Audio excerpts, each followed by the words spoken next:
All right, we got this unreleased track that I want to share with you guys. So, as you know, I expressed that there's always I'm always recording. I'm always turning on my recorder, but that doesn't mean I always go through the process of uploading. Yes, you heard me say it. Yes, I failed. I did not do the assignment right. So I'm going to share some with you. And a really cool thing that is happening right now, and I'm going to say it's cool, is that all those old videos that I have, for some reason, it's not letting me upload. So I'm going to do something really cool. I'm going to put this picture up here and I'm going to record the topics on which that I were talking about. And I'm going to try to make it shorter because a lot of those were like a podcast. They were 30 minutes, 15 minutes, 20 minutes, 10 minutes. I think it was the shortest one. So we're going to try this way. And I'm just going to upload vocals and hope you guys like it. Okay, so we're back and we're talking about fatal attraction. And this is a topic because I had an encounter in the gym, and when I'm in the gym, I'm in my own little world. I don't bother anybody. If I come in contact with people, I may say good morning or hi, or I mean not hi, but give a little nod or a little, squint of the eye, because you can't see nothing with the mask on.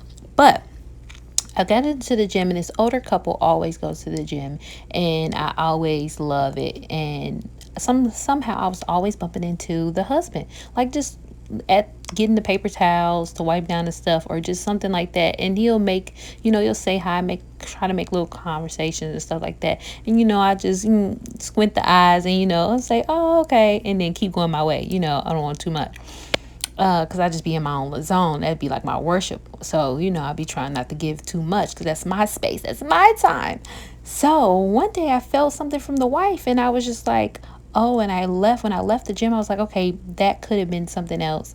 And I just immediately just prayed for them because I was just like, that was a spirit. And that was a spirit of, I believe, what's the word that I'm looking for? It's a spirit of temptation. And even on my end, because I was in a space where I was not, I was just in my own little zone. And sometimes we can come in contact with people and they can have good energy, but they can be distractions and not necessarily somebody that you need to really encounter in that way. But I said that in an even more powerful sense because I've always had that kind of thing come to me because I don't know why. I don't know why I didn't know why until that point after I prayed. And I was just like, a lot of times when I come into contact with people and they have good energy and we're vibing and something like that, it's not for me to engage with anything with them, try to make them my boo or nothing, or, try to get them numb and talk more.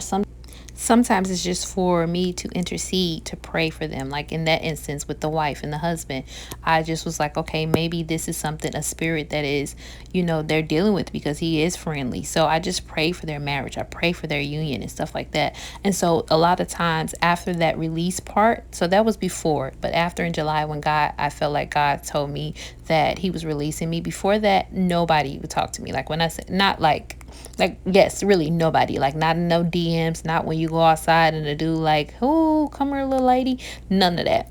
Until that day, God felt in my prayer, I felt like God said he was releasing me.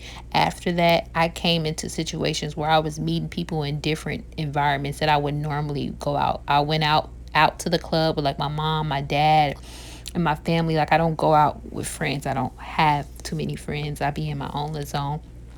Not just because when you're intentional about your healing and your wealth, sometimes that takes a little seclusion. Not, trying to, but when you're focused on making sure you're whole, sometimes you have to be your space and your time has to be sacred sometimes.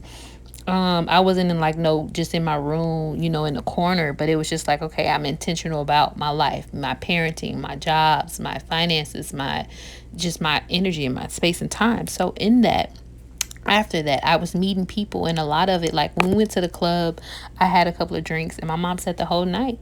And I remember I was praying for people, like people that guys that were trying to come to me. I'm, giving revelations. Girls, if I felt the spirit had something on me, like I'm in there, like giving them life, like, and they be like, you know what, I needed that and stuff like that. And So that was the kind of encounters I was having with people. So a lot of times, and these were people that I was having connections with. These were, good looking men and women and stuff. And it was just not, but I knew before that, since I had that encounter. So my whole gist of this is just to let you know that sometimes when you come in contact with the opposite sex, it's not always for you to engage in relationships and now this my boo, or now we flirting, or temptation, or anything. Even if you're married, if you're in a relationship and you are attracted to somebody, that does not mean you have to go there. There's always, you do have that connection. The spirit, that's a sign for your spirit is connected to them, because there's something you guys crafts have, paths have crossed. Doesn't have to mean that it's sexual.